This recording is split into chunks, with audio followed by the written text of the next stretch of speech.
we have to include in here, I know we discussed it in our reading group in complex systems. Just reminds me of this, of things being in the wrong places, but salmon in trees, for example, right? So this is that forest network story, right? The trees are all connected and communicating with each other. It's kind of a spectacular, beautiful story, right? But there are trees with salmon bits inside them because they've been absorbing stuff from, they're not just next to the river. That's the thing. There's stuff being communicated through fungal highways, which is incredible. I mean, it's a beautiful, beautiful, incredible complex systems, Tolkien-like story of the trees are alive. Okay. I'll write that down for myself. Fish trees. That should be enough. Okay. So, that's a whole world of things, but you can see lots of fun with these there's probably MATLAB involved in that one. You can see with the excellent color scheme choice. Which should be, I think, is outlawed now, right? Well, it's not the default, perhaps, jet. Anyway, so lots of fun making little landscapes evolve and so on. But it is a pretty big story. Of course, geologists think this is all just nonsense because it's just like the little crusty bits. All the big interesting stuff is happening on the inside, and you've got these geomorphologists who are doing very insignificant work. But we live on this stuff, so it kind of matters, right? We worry about it exploding, and anyway, you'll love the discipline thinking. Okay, right. So I'm going to talk about this, and I'll definitely get through it this week. We have. Let me get my stick out. Yeah. So network architecture, right? We have Horton's laws, and that seems to. Just the way it's laid out, it has 3 parameters, and there's a 4th one, but we've sort of said that you can figure out that these things are the same. But it has one for area, one for length, and one for number. These ratios, these Horton ratios. So it seems to it has 4 parameters. Tokunaga has only 2, but Tokunaga really seems to tell you what the architecture is, right? So what's going on with this extra stuff? There's a simple redundancy, which you guys will figure out. It's a little very difficult calculation. But the main stream length and stream segment length ratios are the same, at least theoretically. And so we could start with Tokunaga's law because it tells us how things fit together, and then try to march up through, try to produce Horton's laws, right? So this is well known, actually, right? So Tokunaga figured this out in, I think, 68, after proposing this way of thinking about the architecture of networks with side branching. So we'll go through that to start with.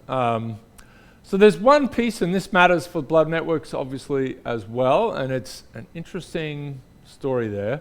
So space filling, and so you could.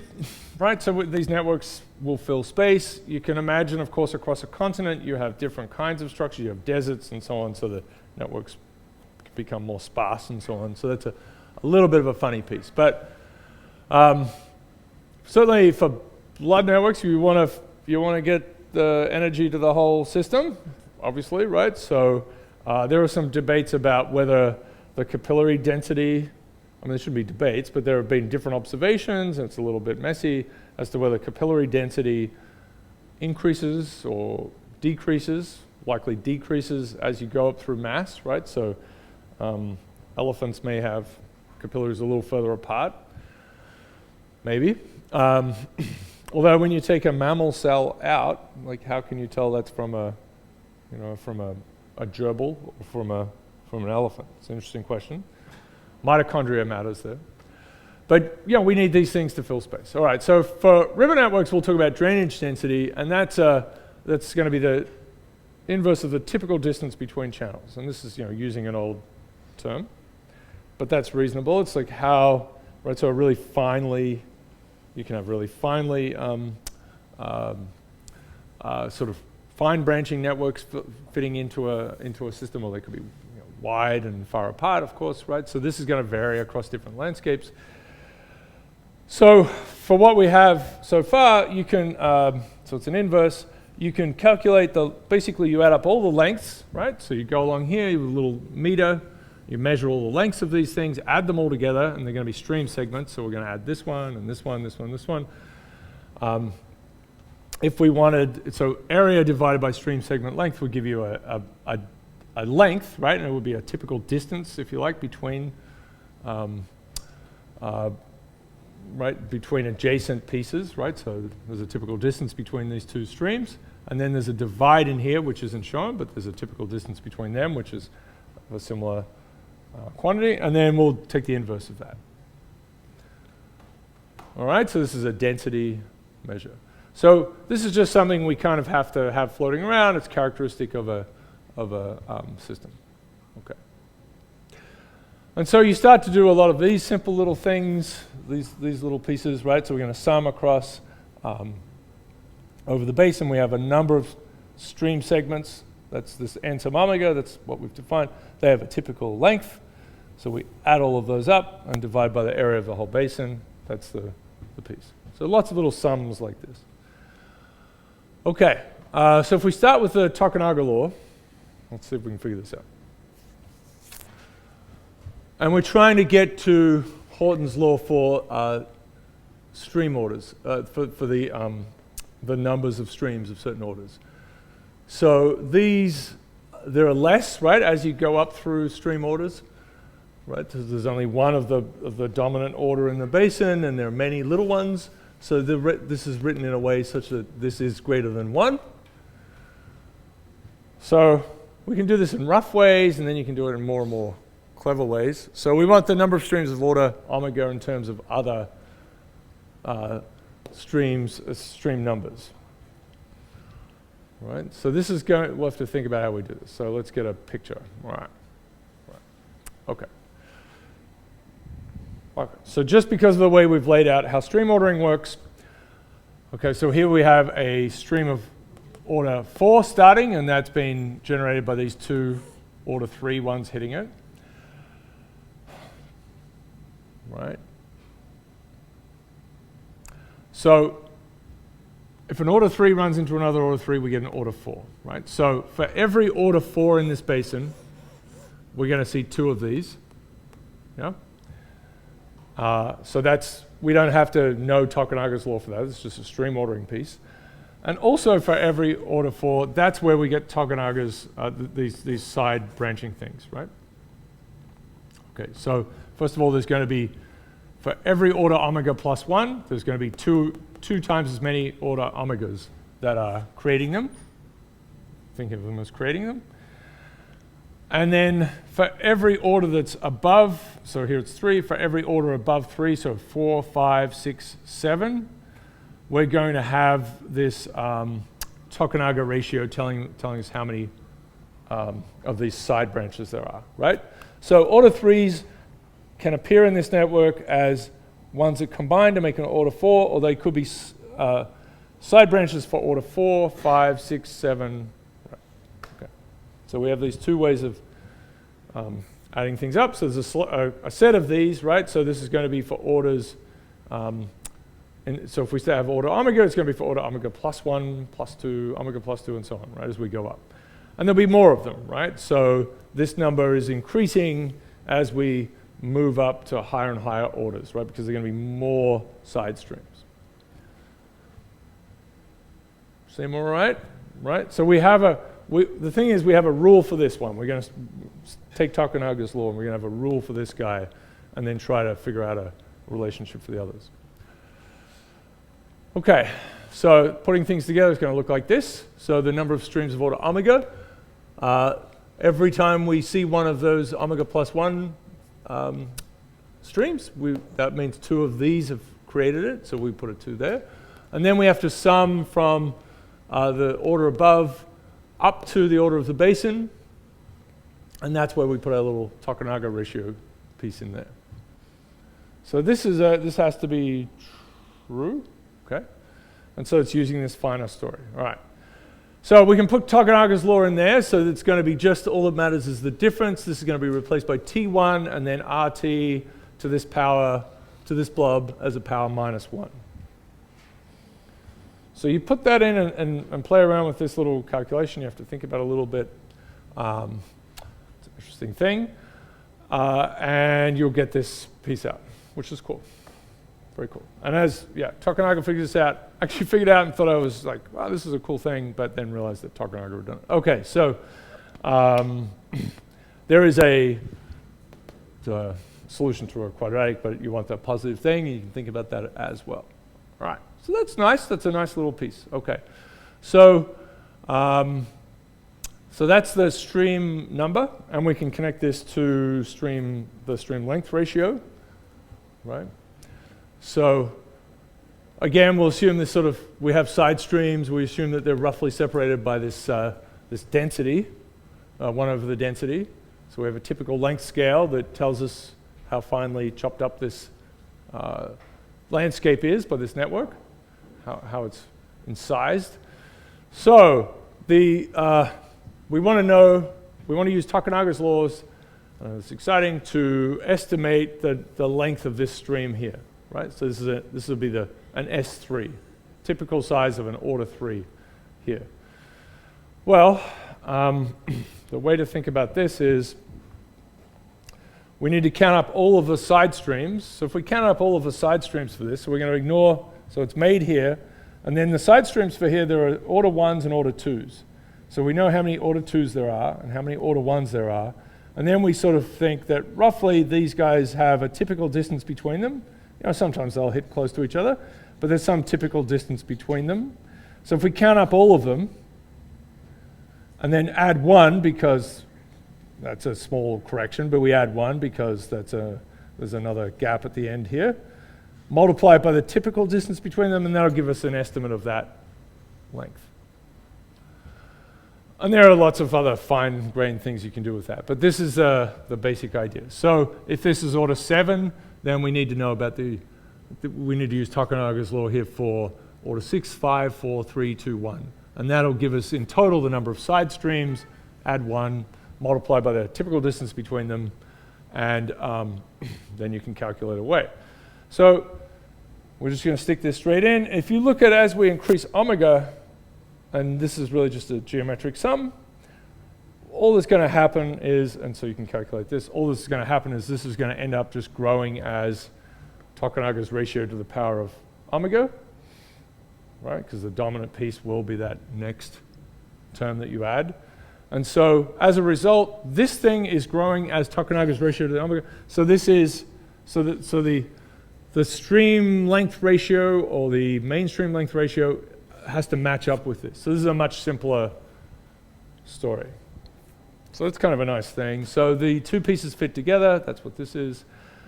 So we have mainstream length, stream segment length, their ratios matching up with Tokunaga's ratio, and then we have this piece. So now, right, so here's Horton's stream number ratio, mainstream length ratio, stream segment ratio, and the connection to Tokunaga. So that's this is a good thing to see.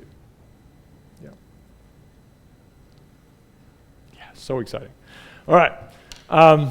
It is, but like I said, it's a little bit odd, right? We start with 4 parameters for Horton. We saw that there were really 3, or you'll figure that out. There are 3. We've still only got 2 for Tokunaga. And there's also that, so there's the area one as well. So let's see if we can do something with that. Okay. This is invertible. You can certainly invert this, right? So we could get, obviously, straight away we have RT as this guy. We could invert this as well to find Tokunaga's ratio in terms, sorry, T1, this parameter, in terms of Rn and Rl, if we wanted. So, you know, you should be able to derive, it's possible you could derive Tokunaga's law from Horton's laws. Okay, so these depend on, so these Horton ratios depend on these pieces. That it's pretty clear that the Horton ratio for area will as well. There's some redundancy, and in fact, it's true that this is, at least theoretically, this is true. So that's a nice thing. So actually, the Horton ratio for number is the same as the Horton ratio for area, and that's a really nice observation. So And then you can go crazy and start to say, well, these are really laws of statistical things and, averages, but we could worry about the distance between these guys, and they have exponential distributions, and then start to try and fit, really think about this architecture. So there's and I won't show you all that, I'll just touch on that, but we went a long way into that, and I feel like if this was all done again, we'd come up with a better version for stream ordering. When I say we, I mean many, many people. Okay. All right, so this is the inversion that I talked about. So once you've got these parameters, you can find T1, you can find this, but there's no Horton's ratio for area is not there, so because we can get we must be able to get everything from the Tokunaga's law. It seems like there must be some, redundancy over here. Those 3 parameters should become 2. And as I said, it's as simple as the number ratio being the area ratio. Okay. Yeah. And so this is an argument, and this is not an obvious thing, but this sort of after the fact, we can go back and sort of maybe argue for why Horton's laws actually should give you Tokunaga's story. I mean, after all, Tokunaga did intuit this, right? So let's say we start with this little stream structure here, and we magnify it by the stream segment ratio, right? So it's grown up by this factor. Then we know, at least if we sort of, this is a renormalization thing, if we then sort of looked and could see the full scale, then, and this landscape was, properly drained, then we'd have to see these side branches in here, and they'd have to appear in a typical way that goes against that stream ratio number there, and that's the story there, right? So you scale up by a factor of RL. That means we're going to have to add omega minus 1 streams in here to kind of. We're going to have to add a whole set of omega minus 1 streams in here to kind of to sort of have this thing draining in the same way. And the ratio will have to be, the number that we'll add will have to be, again, this Horton number. You don't have to worry about it too much. But you can kind of go back the other way and see that's reasonable. Right, yeah. Okay, so I'm not going to worry about that too much. Yeah. Yeah, that's okay. Yeah, okay. All right, so area number. Okay, so these are the stream ordering statistics I showed you for these 3 big networks. There's mainstream length and stream segment length here, right? And so those 2 scale in the same way, something we've talked about a bit.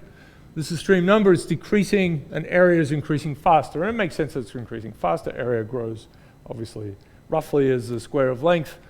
So this is growing at a faster rate.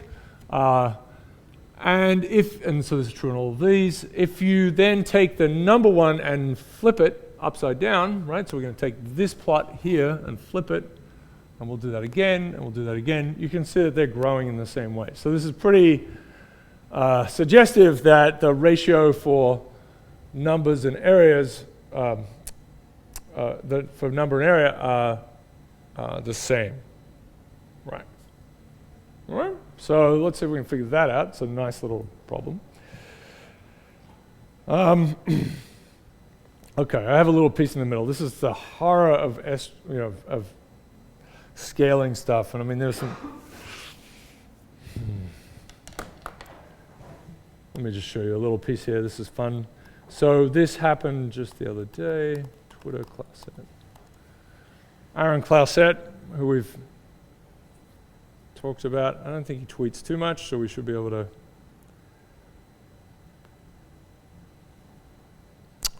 Yeah. So here's the first post, right? It's not threaded very well, but it's excited to share this new work, right? So scale-free networks are rare, from Clauset and another character. So they go through and they look at lots of. I haven't looked at the paper that well, but they're getting data sets out and right. So super weak scale-free, weakest scale-free, weak. I guess there's weakest and then super weak. So they're really trying to, like, put some hurt. There's strong and weak, so there's sort of nothing like in between there. You need the ambivalent. Anyway, so words matter, people. What's that? I just wonder if they originally had weakest, and they're like, oh shit. We need a absolutely, truly, terribly weak. So he tweets this. This is from a bit over a week ago. So let's see if this threads properly.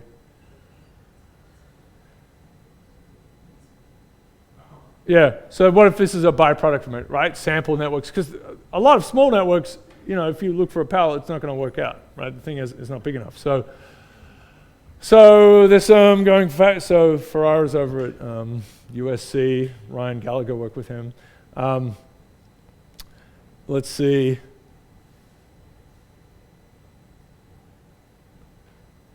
Yeah, there we go.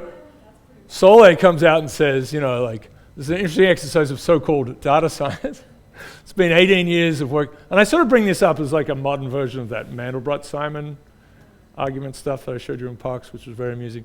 And then he's alerted Vespignani and Barabazi. He's said, look at this. And then, so there is definitely an issue with, of course, you get lots of small networks that the people have set a scale free and they aren't, right? Fair enough. Let's see, where do we get to? The reply must be down here. Well, they're going, I don't think it's there, actually. Okay, but it is, he retweeted them. So, right, so here's Vespignani. He's not happy about it. I thought we were past this since more than 10 years, da-da-da-da. So they have a big argument. Oh, boy. So I thought we were, too. Anyway, so this...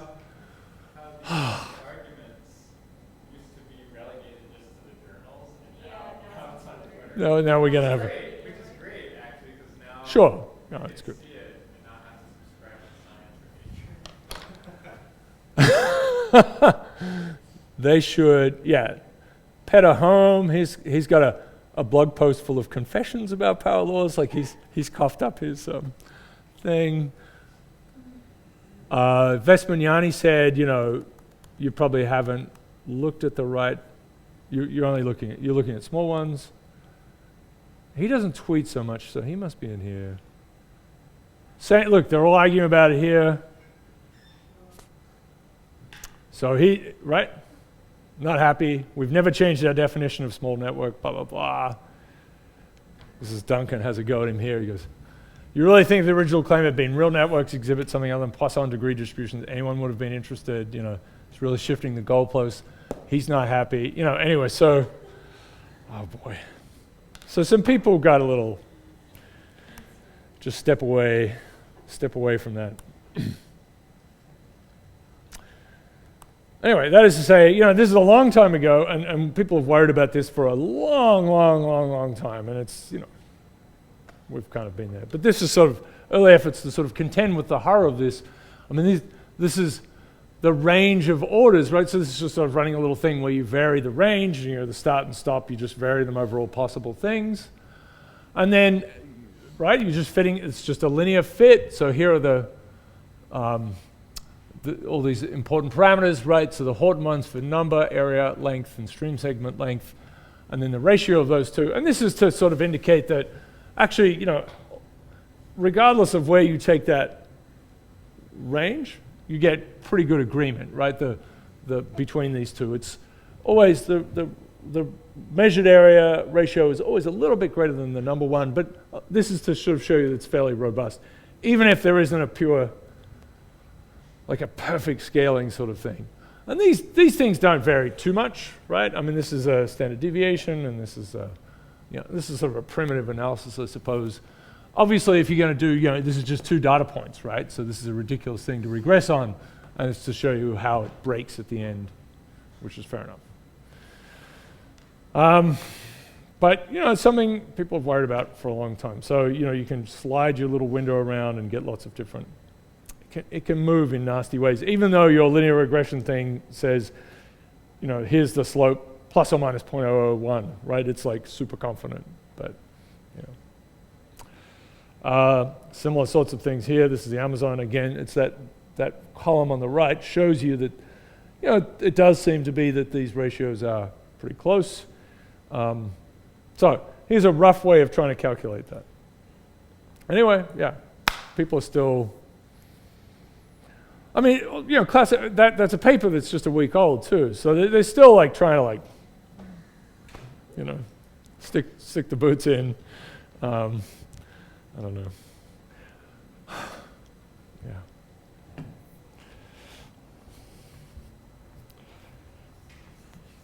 Yeah, I mean there are heavy tail distributions of all kinds, and they really matter. So okay, so let's see.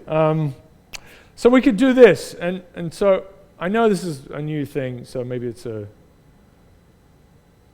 I mean, you have to concentrate with this. There's no super, we're not using crazy math to do anything. It's sums and so on. But just thinking about the architecture of these things, let's see about this piece, right? So here's the area of a basin of order omega.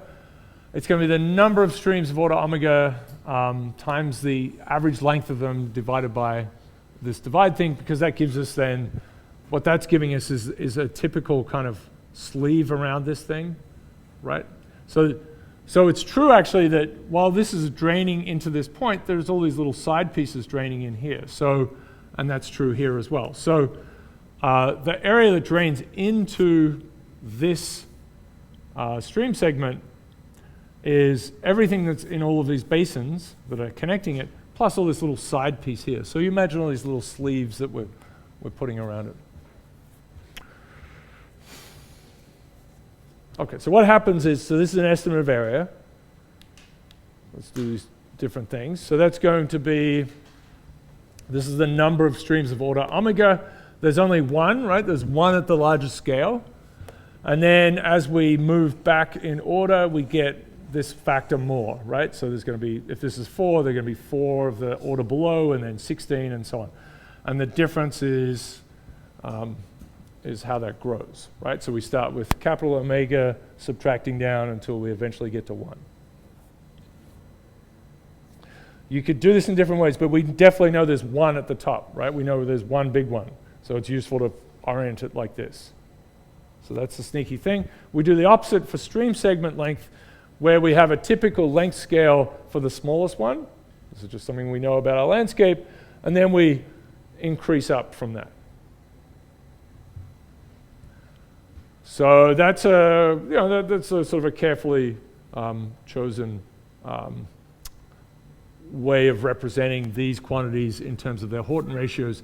Again, start with there's only one of the main one, and so on. So there is a slight problem with this, and it turns out not to really matter. But to do the calculation really properly, you have to use Tokunaga's law, because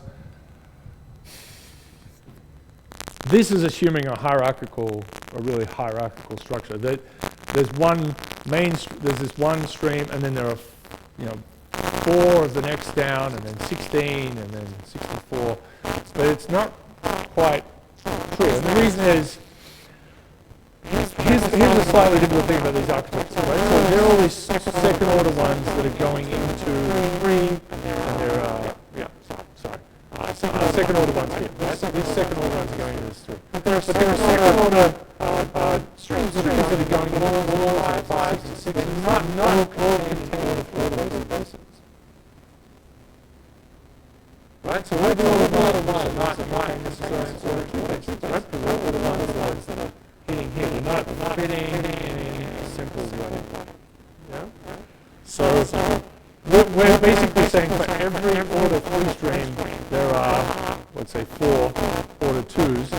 But the calculation that we did before, where we connected Tokunaga's law properly to stream number, there's going to be a stream of order 4 out here that's going to have 2s hitting it, and 5s out here that have 2s hitting it. So you have to be very careful about how this thing fits together. But this is a rough thing to do, and it will work, basically, is the story. Because let's pull out constants, right? So this Rn to this omega, we can pull that out. We can pull this quantity out as well. There's an R sub s, I'm just going to take out, that's at -1, we'll pull that one out here. And that will leave us with a nice little object here, which will be an R sub s to the omega on top, and an R sub n minus omega, and we'll put that on the bottom. We're sort of going to assert that this is less than 1, right? I mean, we're a little careful with that, but I'll just sort of say that right now. This is typically sort of 2 and 4, so these, in terms of the way things fill space and so on, it's okay. We have to be careful about that. This is repeating what we had on the previous piece, just a geometric sum. Omega is 1 to capital omega. Is that actually? Oh, yeah. Yeah. So I've pulled out a factor of Rs over Rn. That's this piece. And then this is an omega minus 1. And then the sum is really from 0 to capital omega minus 1. And that's the right thing there. Right. I guess it's okay because there are separate fractions. But this is a little bit upsetting. All right. See if I remember that. Okay. Oh, we've really run out of time. You kind people. You really. Okay. But there's our upshot, right? We get to this. I'm very sorry about that. Talking too much. Looking at Twitter. Wow. So bad. Okay. All right. So we'll pack up and go. But if you want to come over and talk, I'll be there until 11. All right. Thank you, people. Sorry. Okay. Brilliant.